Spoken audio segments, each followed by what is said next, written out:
Part 1.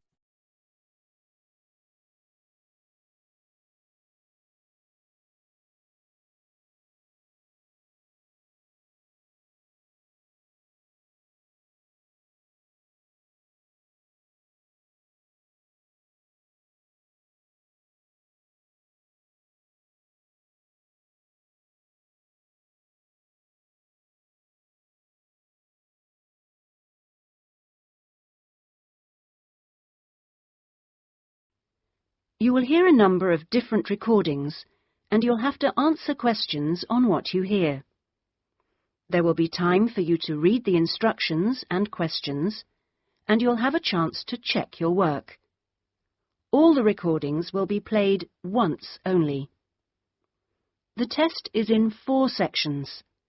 At the end of the test, you will be given 10 minutes to transfer your answers to an answer sheet. You will hear a man telephoning a library to find out about joining. First, you have some time to look at questions 1 to 5.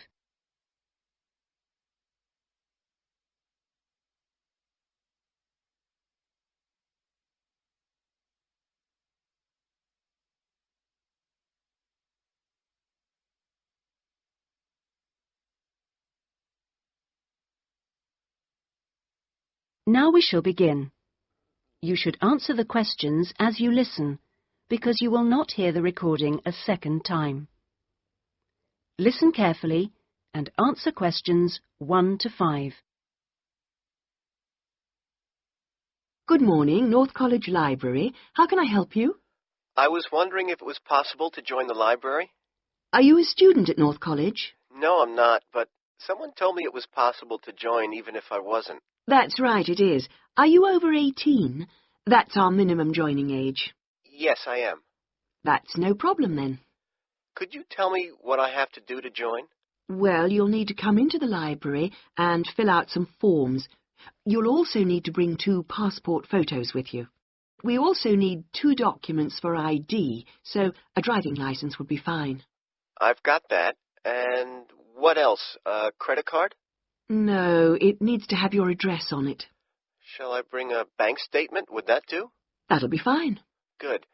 Does it cost anything to join? Well, it's free for students here, but otherwise it's £125 per year, or £25 if you've got a current student card from another college. I was at Westerly College until last year, but now I've got a job at Jefferson Steel Factory. It's more expensive than I thought. My local library is free.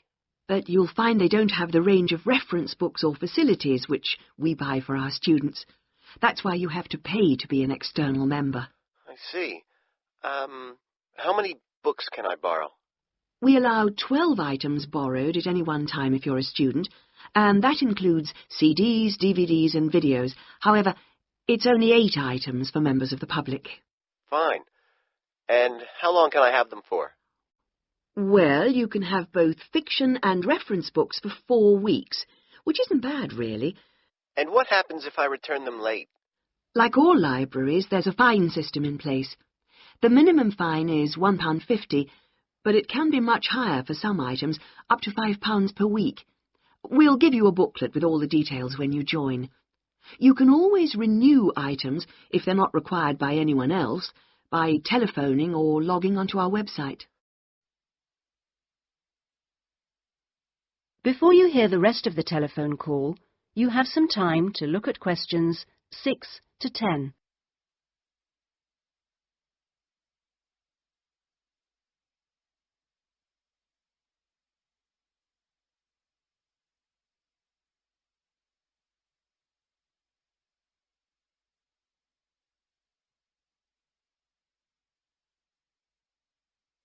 Now listen and answer questions 6 to 10. What about the computers? Can I use them free of charge? For college students it's free, but for external members like yourself, the first hour is free, and then we make a nominal charge of £1 per hour thereafter. Do I have to book in advance for them? Oh, yes, it's advisable. Most people tend to book 24 hours in advance, although sometimes you can get one with only 6 hours' notice. However, the earliest you can book a computer is 48 hours before you need it, and you can only book 1 hour at a time. If no one else has booked the computer out, then you may be able to have another hour if you want. We have a wide range of databases, so the computers are in great demand. I'm thinking of doing some writing, and I might need to access national newspapers. Do you have them on these databases? We do indeed. We've got all the big nationals, The Guardian and The Observer, The Independent, and The Times and Sunday Times. We've also got all the local papers and a wide selection of magazines. Excellent. I assume you have photocopying facilities? Of course. 5p a sheet for both A4 and A3 black and white copies, and 40p a sheet for colour. You can get a card from the counter here. It doesn't take coins. Okay. Oh, by the way, another thing I was wondering about was if you ran any writing classes through the library. We do, but you'll have to speak to John Grantingham about that. He's our resident author. He runs the creative writing classes. John Grant... could you spell that for me, please? Certainly. Grantingham. Are the classes here at the library? Yes, he's here on Thursday evenings. Oh, no, sorry, Friday. He's just changed it. You can contact him by emailing the library. Okay. Right. Well, that's about all I need to know. Thank you. I'll be along later this week to join. Thanks. Bye. That is the end of part 1. You now have half a minute to check your answers.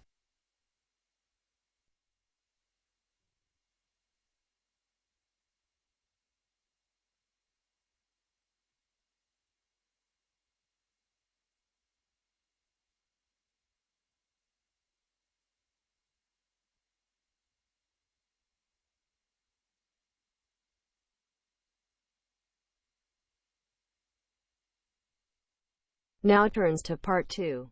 Part 2. You will hear a man called Dan Pearman talking on the radio about Pedal Power, a UK charity which sends bicycles to people in developing countries.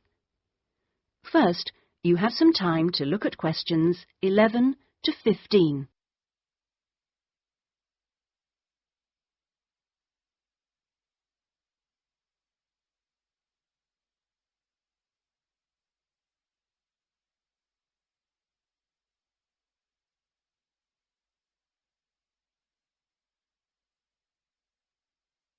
Now listen carefully and answer questions 11 to 15.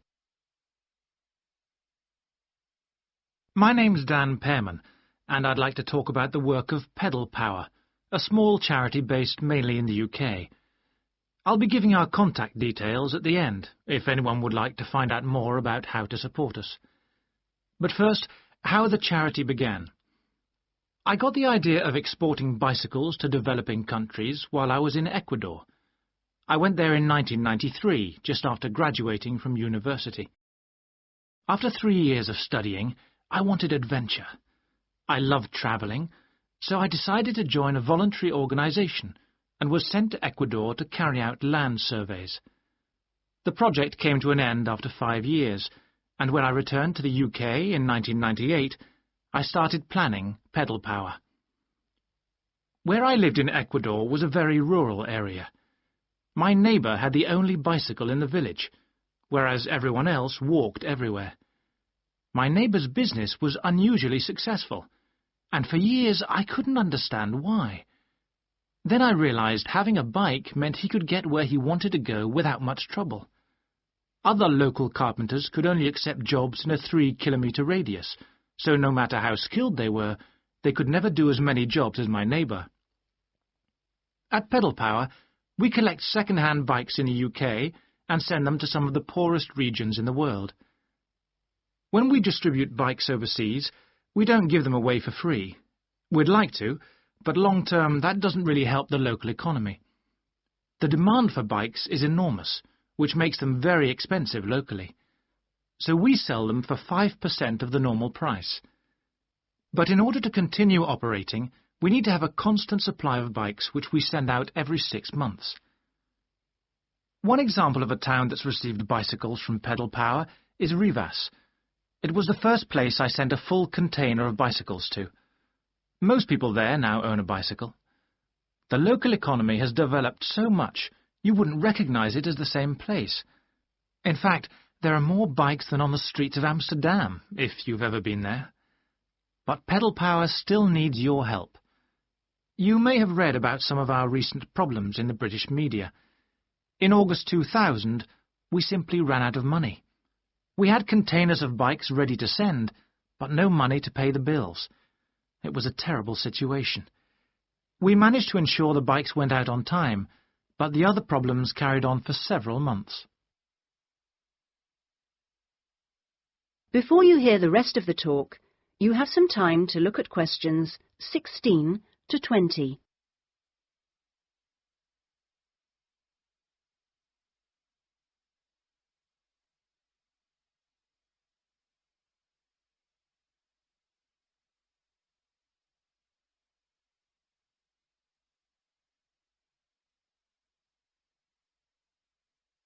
Now listen and answer questions 16 to 20. Fortunately, in October 2001, we won an Enterprise Award, which helped us enormously. We invested 15 of the £75,000 prize money to help secure our future. Winning the award helped raise our profile, and the money enabled us to pay all our shipping costs, which represent our greatest expense. Pedal Power changes lives. When someone gets a bicycle from us, they see a 14% increase in their income. We're currently looking to invest in computers so that our office staff can do an even better job. Because of our work, people in a number of countries now have a better standard of living. So far, we've provided 46,000 people with bikes.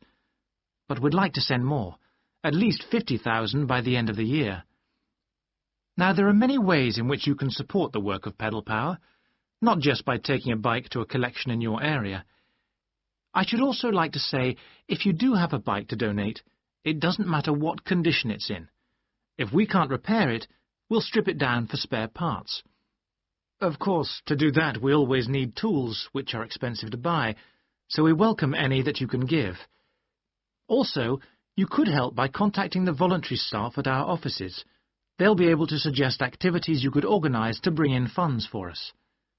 People do all kinds of things, including, of course, sponsored bike rides. Also, we're always interested to hear of other places that would benefit from receiving a consignment of bikes, and welcome suggestions from people who've been to developing regions on their travels. We hope that by talking on radio programmes like this, we will be able to raise public awareness, which will lead to government organisations also giving us regular financial support, something that we really need. If you'd like some more information about where to donate an old bicycle or offer help in other ways, please contact us on 019. That is the end of part 2. You now have half a minute to check your answers.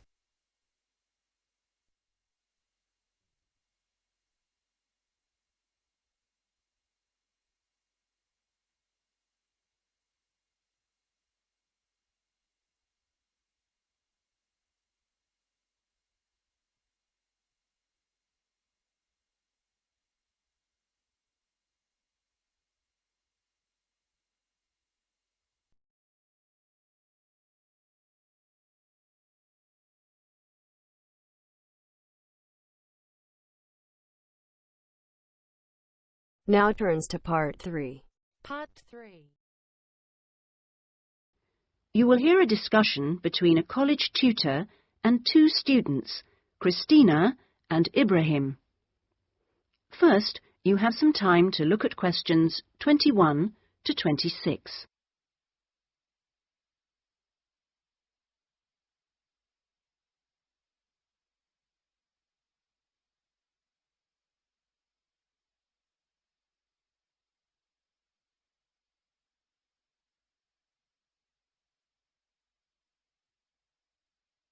Now listen carefully and answer questions 21 to 26. First of all, I'd just like to say, Christina and Ibrahim, that I really enjoyed watching your video about student life last week. And I could see that the rest of the group did too. You did really well, and I hope that you got a lot out of it. I'd like to use this tutorial as a feedback session where you reflect on the experience of doing the project. So, Christina, I was wondering, what did you enjoy most about making the video? I liked using the camera. Is it the first time you've operated one like that? Yes, it is. Well, the results were very good. Anything else? I also enjoyed visiting one of the British students we filmed. I'd never been inside a British home before. Okay, Christina, thanks. What about you, Ibrahim? What did you enjoy? Well, for me, it was a very good chance to get to know students who are on other courses, because everyone in our group is studying English, and we don't usually have much to do with the rest of the college. Yes, good. Do you think you'll maintain the contact now? Well, I hope so. I've invited 3 of them to have dinner with me next week. Great. If you haven't decided what to make yet, I can tell you they'll love trying Arab dishes. And, of course, it's good for your English, too. Christina, what did you find? What was the most useful aspect of the project from the point of view of the English practice? I think when we were being shown how to edit the film, we had to follow the instructions, and that was very good practice for me. And I also learned some technical words that I hadn't heard before.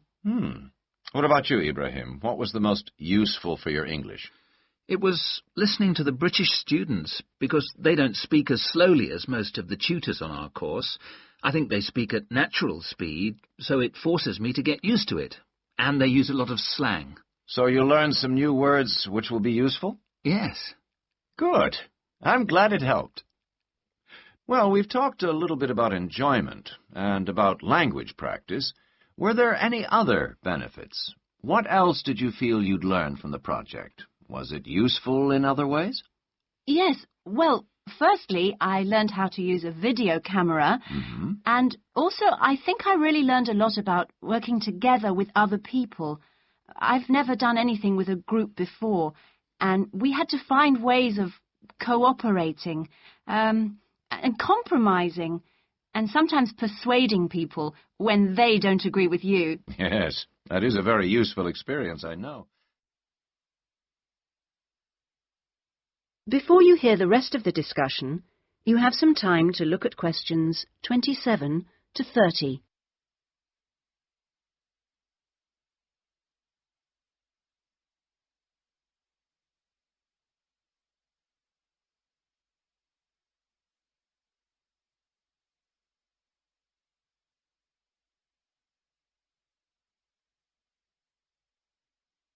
Now listen and answer questions 27 to 30.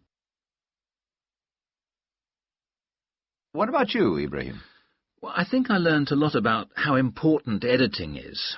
When you're filming, you think that everything's going to be interesting, but in fact we cut around half of it in the end, and then it was much better. Good. Well, one last thing I'd like to ask. What mistakes do you think you, as a group, that is, made? I mean, to put it another way, if you had to do it all over again, is there anything you'd do differently? We didn't plan very well. For example, we didn't decide on dates when we'd complete each separate step of the project, and we should have agreed about that in the beginning, because we were always late with everything. Right. Anything else? I think we should have tried to experiment more with the camera. I mean, with angles and the focus and that kind of thing. So you should have been more ambitious. Do you agree, Ibrahim? Not really. In fact, I think we were too ambitious. We were inexperienced, and we didn't have a lot of time, and we tried to do too much, to make a long film. Next time I would make a shorter one and try to get the quality better. Well, that's very interesting. Next semester, we will be doing another video project, with a different content, of course, but you'll have an opportunity to put into practice what you've learned this time. Do you have any ideas about a different...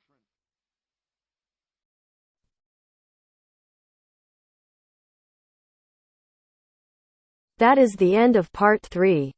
You now have half a minute to check your answers.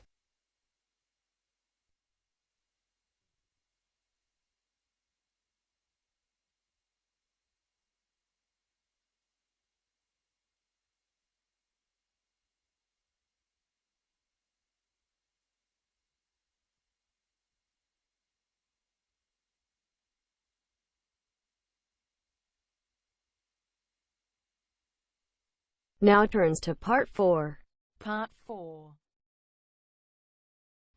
You will hear a talk about scientific research in the continent of Antarctica. First, you have some time to look at questions 31 to 40.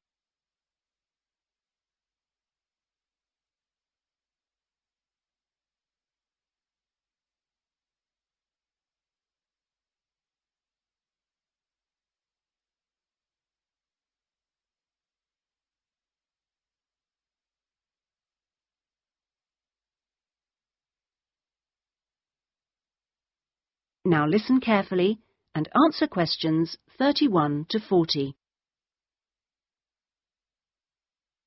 Tonight I'm going to talk to you about that remarkable continent, Antarctica. Remote, hostile, and at present uninhabited on a permanent basis. For early explorers, it was the ultimate survival contest. For researchers like me, it remains a place of great intellectual challenge, while for the modern tourist, it's simply a wilderness of great beauty. First, some facts and figures. Antarctica is a place of extremes, the highest, coldest, and windiest continent, and over 58 times the size of the UK. The ice cap contains almost 70% of the world's fresh water and 90% of its ice. But with very low snowfall, most of the continent technically falls unbelievably into the category of desert. Huge icebergs break off the continent each year, while in winter, half the surrounding ocean freezes over, which means its size almost doubles. Research and exploration has been going on in Antarctica for more than 200 years and has involved scientists from many different countries who work together on research stations. Here, science and technical support have been integrated in a very cost-effective way. Our Antarctic research program has several summers-only stations and 2 all-year-round ones. I was based on one of the all-year-round ones. The research stations are really self-contained communities of about 20 people. There's living and working space, a kitchen with a huge food store, a small hospital, and a well-equipped gym to ensure everyone keeps fit in their spare time. The station generates its own electricity and communicates with the outside world using a satellite link. Our station, 01, had some special features. It wasn't built on land, but on an ice shelf, hundreds of meters thick. Supplies were brought to us on large sledges from a ship 15 kilometers away at the ice edge. Living in the Antarctic hasn't always been so comfortable. Snow buildups caused enormous problems for 4 previous stations on the same site, which were buried and finally crushed by the weight. Fortunately, no one was hurt, but these buildings became a huge challenge to architects, who finally came up with a remarkable solution. The buildings are placed on platforms, which can be raised above the changing snow level on legs which are extendable.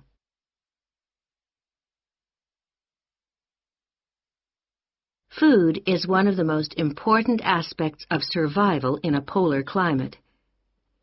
People living there need to obtain a lot more energy from their food, both to keep warm and to undertake heavy physical work. Maybe you know that an adult in the UK will probably need about 1,700 kilocalories a day on average. Someone in Antarctica will need about 3,500, just over double. This energy is provided by foods which are high in carbohydrate and fat. Rations for field work present an additional problem. They need to provide maximum energy, but they must also be compact and light for easy transport. Special boxes are prepared, each containing enough food for one person for 20 days. You may be familiar with coffee processed by freeze-drying, which preserves the quality of the food product while making a large saving in weight. Well, this type of presentation is ideal in our situation. It wasn't available to earlier polar explorers whose diet was commonly insufficient for their health. I think that being at the cutting edge of science has a special appeal for everyone working in Antarctica, in whatever capacity. As a marine biologist, my own research was fascinating, but it's perhaps climate change research that is the most crucial field of study. Within this general field, surveying changes in the volume and stability of the ice cap is vital, since these may have profound effects on world sea levels and on ocean currents. A second important area is monitoring the size of the hole in the ozone layer above Antarctica, since this is an indicator of global ultraviolet radiation levels. Thirdly, bubbles in the ice sheet itself provide an index of pollution, because frozen inside them are samples of previous atmospheres over the past 500,000 years, and these provide us with evidence for the effects of such human activities as agriculture and industry. There are an increasing number of opportunities for young people to work for a period in Antarctica, not only as research assistants in projects like mine, but also in a wide range of junior administrative and technical positions, including vacancies for map makers. I hope that the insights I've provided will encourage you to take up these opportunities in this fascinating continent. That is the end of part 4. You now have half a minute to check your answers.